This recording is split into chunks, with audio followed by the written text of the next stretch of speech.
menyediakan ruang bagi Tuhan dalam hidup. Bersama Endang Silitonga Tanjung, Bible Audio Ministry. Waktunya bersaat teduh dengan Tuhan melalui bacaan Alkitab 1 pasal sehari dalam kitab surat kepada orang Ibrani. Kitab Ibrani pasal 7 dengan perikop Kristus dan Melkisedek, dan Kristus adalah imam yang lebih tinggi daripada Harun. Mari baca Alkitab, mari dengar Alkitab, dan mari lakukan apa yang Allah firmankan di dalam Alkitab. Maka iman dan pengharapanmu tidaklah sia-sia. Tuhan Yesus Allah Putra, Alfa dan Omega memberkati, dan Allah Roh Kudus akan menuntun untuk memahami. Mari memulainya dengan doa dalam hati.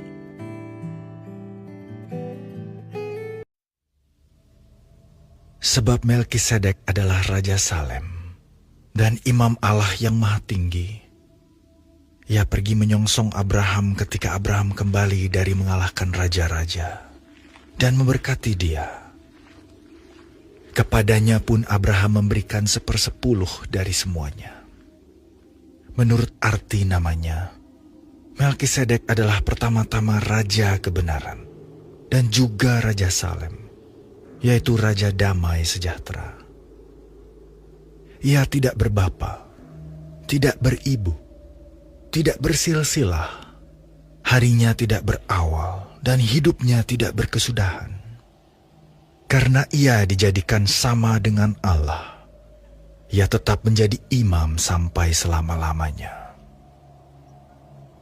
Camkanlah betapa besarnya orang itu, yang kepadanya Abraham, bapa leluhur kita, memberikan 1/10 dari segala rampasan yang paling baik, dan mereka dari anak-anak Lewi, yang menerima jabatan imam, mendapat tugas, menurut hukum Taurat, untuk memungut persepuluhan dari umat Israel, yaitu dari saudara-saudara mereka, sekalipun mereka ini juga adalah keturunan Abraham.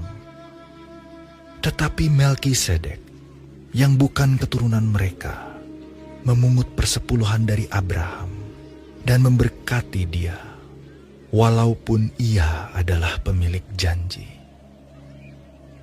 Memang tidak dapat disangkal bahwa yang lebih rendah diberkati oleh yang lebih tinggi. Dan di sini manusia-manusia fana menerima persepuluhan, dan di sana ia yang tentang dia diberi kesaksian bahwa ia hidup. Maka dapatlah dikatakan bahwa dengan perantaraan Abraham dipungut juga persepuluhan dari Lewi yang berhak menerima persepuluhan. Sebab ia masih berada dalam tubuh bapa leluhurnya ketika Melkisedek menyongsong bapa leluhurnya itu. Karena itu, andai kata oleh imamat Lewi telah tercapai kesempurnaan, sebab karena imamat itu umat Israel telah menerima Taurat, apakah sebabnya masih perlu seorang lain ditetapkan menjadi imam besar menurut peraturan Melkisedek, dan yang tentang dia tidak dikatakan menurut peraturan Harun? Sebab jikalau imamat berubah, dengan sendirinya akan berubah pula hukum Taurat itu. Sebab ia yang dimaksudkan di sini termasuk suku lain. Dari suku ini tidak ada seorang pun yang pernah melayani di mezbah. Sebab telah diketahui semua orang bahwa Tuhan kita berasal dari suku Yehuda. Dan mengenai suku itu, Musa tidak pernah mengatakan suatu apapun tentang imam-imam. Dan hal itu jauh lebih nyata lagi jikalau ditetapkan seorang imam lain menurut cara Melkisedek, yang menjadi imam bukan berdasarkan peraturan-peraturan manusia, tetapi berdasarkan hidup yang tidak dapat binasa. Sebab tentang dia diberi kesaksian, engkau adalah imam untuk selama-lamanya, menurut peraturan Melkisedek. Memang suatu hukum yang dikeluarkan dahulu dibatalkan, kalau hukum itu tidak mempunyai kekuatan, dan karena itu tidak berguna. Sebab hukum Taurat sama sekali tidak membawa kesempurnaan. Tetapi sekarang ditimbulkan pengharapan yang lebih baik, yang mendekatkan kita kepada Allah. Dan sama seperti hal ini tidak terjadi tanpa sumpah. Memang mereka telah menjadi imam tanpa sumpah. Tetapi ia dengan sumpah diucapkan oleh Dia yang berfirman kepadanya, Tuhan telah bersumpah, dan ia tidak akan menyesal. Engkau adalah imam untuk selama-lamanya. Demikian pula Yesus adalah jaminan dari suatu perjanjian yang lebih kuat. Dan dalam jumlah yang besar, mereka telah menjadi imam. Karena mereka dicegah oleh maut untuk tetap menjabat imam. Tetapi, karena ia tetap selama-lamanya, imamatnya tidak dapat beralih kepada orang lain. Karena itu, ia sanggup juga menyelamatkan dengan sempurna semua orang yang oleh Dia datang kepada Allah. Sebab ia hidup senantiasa untuk menjadi pengantara mereka. Sebab imam besar yang demikianlah yang kita perlukan, yaitu yang saleh, tanpa salah, tanpa noda, yang terpisah dari orang-orang berdosa, dan lebih tinggi daripada tingkat-tingkat sorga. Yang tidak seperti imam-imam besar lain, yang setiap hari harus mempersembahkan korban untuk dosanya sendiri, dan sesudah itu barulah untuk dosa umatnya. Sebab hal itu telah dilakukannya satu kali untuk selama-lamanya, ketika ia mempersembahkan dirinya sendiri sebagai korban. Sebab hukum Taurat menetapkan orang-orang yang diliputi kelemahan menjadi imam besar. Tetapi sumpah yang diucapkan kemudian daripada hukum Taurat menetapkan anak yang telah menjadi sempurna sampai selama-lamanya.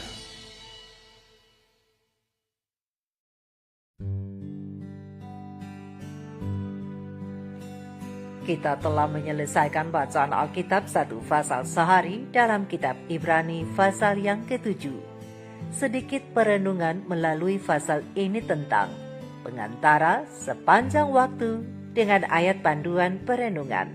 Terang besar Alkitab Ibrani 7 ayat 25 bahagian B dengan bunyi nas.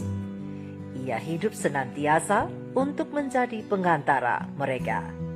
Sahabat-sahabat firman, sahabat-sahabat surgawi yang dikasihi oleh Tuhan di mana saja Anda berada, sebelum kita datang kepada pengantara sepanjang waktu itu, kita akan membahas sedikit tentang Melkisedek.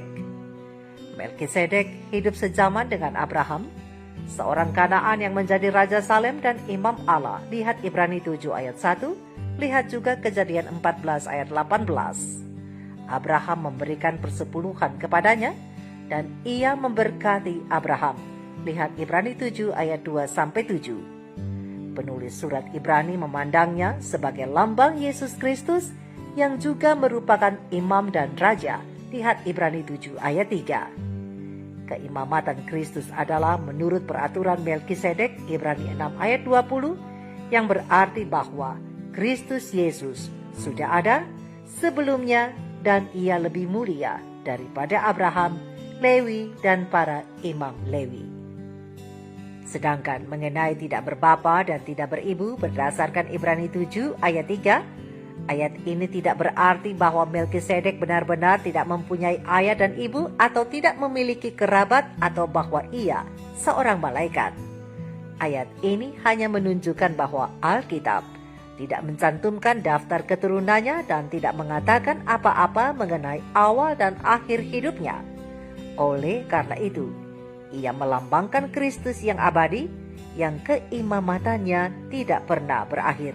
Lihat Ibrani 7 ayat 24 dan 25. Sahabat-sahabat firman, sahabat-sahabatku, sebelum Yesus Kristus turun ke dunia ini, keimamatan dipegang oleh suku Lewi.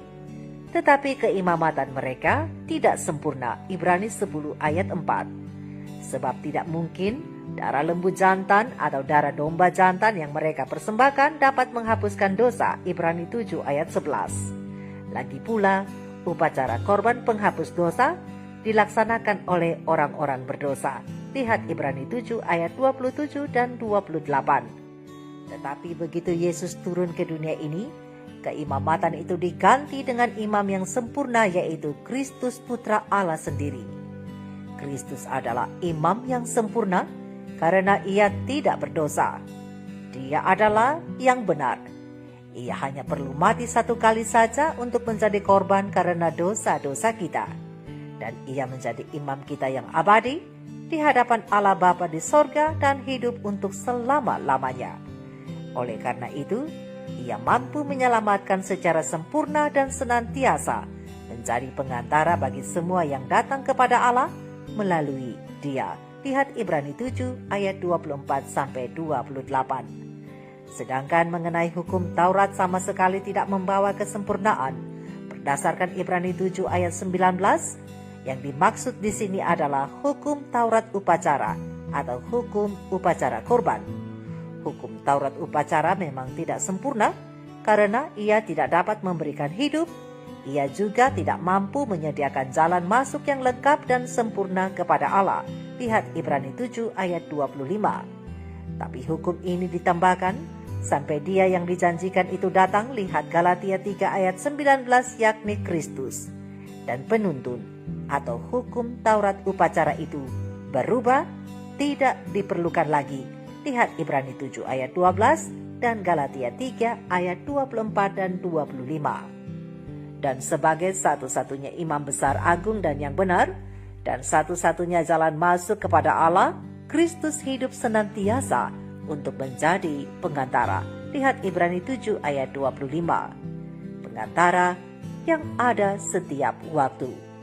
Seperti sebuah ilustrasi, pada suatu dini hari, seorang wanita terbangun dengan kepedihan karena beberapa minggu ini ia telah menjadi seorang janda. Setelah semalaman gelisah dan tak dapat tidur, ia merasa lelah untuk berdoa bagi dirinya sendiri. Tuhan, saya butuh seseorang yang dapat mendoakan saya saat ini. Seketika, Roh Kudus menenangkan pikirannya yang putus asa dengan sebuah ayat dalam kitab Ibrani 7 ayat 25. Ayat itu mengingatkannya bahwa Yesus sedang mendoakannya saat itu. Dan dengan perasaan lega, ia menyadari bahwa Kristus adalah pengantara, juru syafaatnya seumur hidup. Wanita itu tidak akan pernah lupa bagaimana pagi yang suram itu kini berubah menjadi begitu cerah karena tumbuhnya sebuah pengharapan. Dan sejak saat itu, ia selalu mengingat untuk menimba semangat dan kekuatan dari Imam Agung yang setia. Begitu juga dengan seorang pendeta Skotlandia bernama Robert Murray McCheyne, sehingga ia mengatakan, seandainya saya dapat mendengar Kristus mendoakan saya di ruang sebelah, saya tidak akan takut melawan sejuta musuh. Namun walaupun jarak Kristus dan kita jauh, bahkan sangat jauh, tapi jarak yang begitu jauh bukanlah masalah. Dan pendeta McCheyne mengatakan, saya yakin Dia selalu mendoakan saya. Sahabat-sahabat firman, sahabat-sahabatku, kita pun dapat selalu memperoleh semangat dan kekuatan dari Yesus. Dia adalah imam pengantara kita di hadapan Allah Bapa. Pena Ilham Ilahi Roh Nubuat Kerinduan Segala Zaman jilid 1 halaman 166 alinea ketiga menjelaskan, karena itu ia sanggup juga menyelamatkan dengan sempurna semua orang yang oleh Dia datang kepada Allah, sebab ia hidup senantiasa untuk menjadi pengantara mereka. Ibrani 7 ayat 25. Sungguh pun pelayanan itu harus dipindahkan dari bait suci yang di dunia ini ke bait suci yang di sorga, dan sungguh pun bait suci dan imam besar kita itu tidak dapat lagi dilihat oleh mata manusia. Namun murid-murid sama sekali tak menderita kerugian apapun olehnya. Mereka tidak akan mengalami putusnya hubungan mereka, dan tidak ada pengurangan kuasa karena kepergian juru selamat. sementara Yesus melayani di bait suci yang di sorga.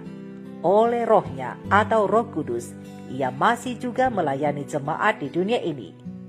Ia ditarik dari mata perasaan, akan tetapi janji perpisahannya ditepati, yaitu dan ketahuilah, aku menyertai kamu senantiasa sampai kepada akhir zaman. Matius 28 ayat 20. Sementara diwakilkannya kuasanya kepada pengerja-pengerja yang lebih rendah, hadiratnya yang memberi kekuatan itu masih menyertai jemaatnya. Jadi sahabat-sahabatku, adakah keadaan sulit yang menimbulkan ketakutan di hatimu? Selain meminta orang lain untuk mendoakan engkau, namun ingatlah engkau sedang didoakan oleh Yesus. Yesus juru syafaatmu. Dengan iman, renungkanlah bahwa ia tengah berdoa di dekatmu saat ini. Bahkan seolah-olah dia ada di ruang sebelah mendoakan engkau. Ketika segala sesuatu menyerangmu, ingatlah bahwa Yesus sedang mendoakan engkau. Selain itu, sahabat-sahabatku, melalui doa syafaat Kristus, setiap orang yang datang, yakni setiap orang yang datang dengan hati yang hancur dalam doa pertobatan yang tak putus-putusnya kepada Allah, ia dapat menerima kasih karunia untuk diselamatkan dengan sempurna. Doa syafaat Kristus selaku imam besar sangat penting untuk keselamatan kita. Sebab tanpa doa syafaat itu dan tanpa kasih karunia-Nya, kita tidak akan didekatkan pada Allah. Tetapi kita akan tetap menjadi hamba dosa, sehingga akan mendatangkan hukuman kekal yang patut kita terima. Satu-satunya harapan kita adalah datang kepada Allah oleh Kristus dengan iman. Tapi camkanlah, sahabat-sahabatku, bahwa Kristus tidak dapat tetap menjadi pembela dan pengantara bagi mereka yang menolak untuk mengakui dan meninggalkan dosa, serta yang meninggalkan persekutuan yang erat dengan Allah. Sebab perantaraannya hanya untuk menyelamatkan dengan sempurna, hanya berlaku bagi semua orang yang oleh Dia datang kepada Allah. Bandingkan dengan Ibrani 4 ayat 16. Tidak ada keselamatan dan jaminan bagi mereka yang dengan sengaja berdosa dan menolak untuk mencari Allah. Ibrani 10 ayat 21-31, lihat Ibrani 3 ayat 6. Sahabat-sahabat firman, sahabat-sahabat surgawi, sahabat-sahabatku, ingatlah, Kristus merupakan satu-satunya pengantara dan juru syafaat kita di sorga. Setiap usaha untuk memandang malaikat berdasarkan Kolose 2 ayat 18, atau mungkin orang-orang kudus yang sudah meninggal sebagai pengantara guna memanjatkan doa kepada Bapa di sorga melalui nama mereka, adalah sia-sia dan tidak alkitabiah. Kita hanya dapat datang kepada Bapa melalui nama Kristus dan jasa pengantaraannya. Mari kita renungkan ini bersama. Tuhan Yesus memberkati. Maranatha. Shalom.